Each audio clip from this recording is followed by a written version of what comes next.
President Joe Biden is weighing more U.S. defenses in the Middle East as the U.S. prepares for an Iranian retaliation against Israel that officials say could include an attack on American forces. In a phone call with Israeli Prime Minister Benjamin Netanyahu Thursday, Biden said the U.S. would support Israel's defense against threats, which would include new defensive U.S. military deployments, according to a readout of the call. The statement did not detail what new deployments would occur ahead of an anticipated Iranian attack in response to the assassination of Hamas leader Ismail Haniyeh in Tehran. According to several U.S. officials, the Pentagon has discussed with U.S. Central Command what adjustments to make to U.S. force posture in the region, but no final decision had been made as of Thursday afternoon. The officials said an Iranian response could occur in the coming days.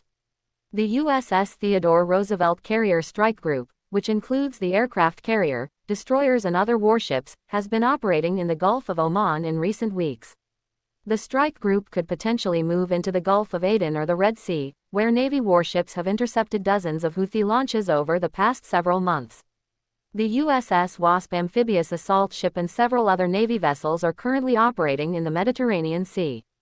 The group includes a Marine Expeditionary Unit capable of carrying out an evacuation of American citizens from Lebanon if the U.S. ordered such an evacuation. Biden said late Thursday night he is very concerned about escalating tensions in the Middle East. "We're very concerned about it. I had a very direct meeting with Prime Minister Benjamin Netanyahu today. And, very direct, we have the basis for a ceasefire. He should move on it, and they should move on it now," Biden told reporters at Joint Base Andrews. Asked whether the assassination of Haniyeh impacted the chance of a ceasefire, he said it has not helped. Iran's Islamic Revolutionary Guard Corps (IRGC) promised a harsh and painful response to the assassination. Israel has not commented on the killing. The Iranian response to the killing of Haniyeh may include attacks on U.S. forces in Iraq and Syria from Iranian-backed proxy militias in the region, according to the officials. For months, the militias launched scores of attacks on U.S. forces in the Middle East, but those largely subsided after a drone attack killed 3 U.S. service members in Jordan in January.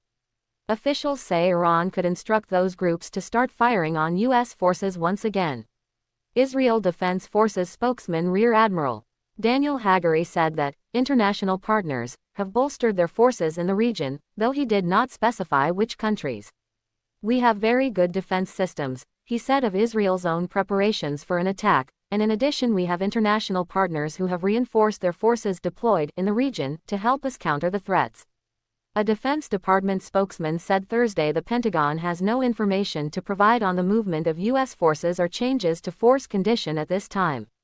The U.S. is expecting the anticipated Iranian attack may be similar to the barrage of ballistic missiles and drones launched against Israel on April 13, officials said. But this attack could be larger and more complicated than before, including the possibility of a coordinated attack with Iranian proxies from multiple directions. A coalition of countries, including Jordan and other Arab states, came together in April to share intelligence and intercept the Iranian barrage.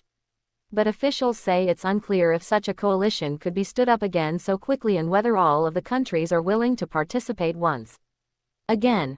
Hezbollah leader Hassan Nasrallah hinted that a coordinated attack on Israel could be in the works after Israel assassinated one of its top commanders in Beirut less than 24 hours before the killing of Haniyeh.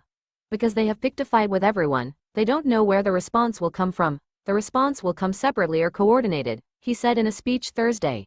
The U.S. still believes that no one in the region is interested in an all-out war engulfing the Middle East, officials say, but a potential miscalculation risks sparking a broader conflict. Thanks for watching, share with your friends and support the channel by subscribing.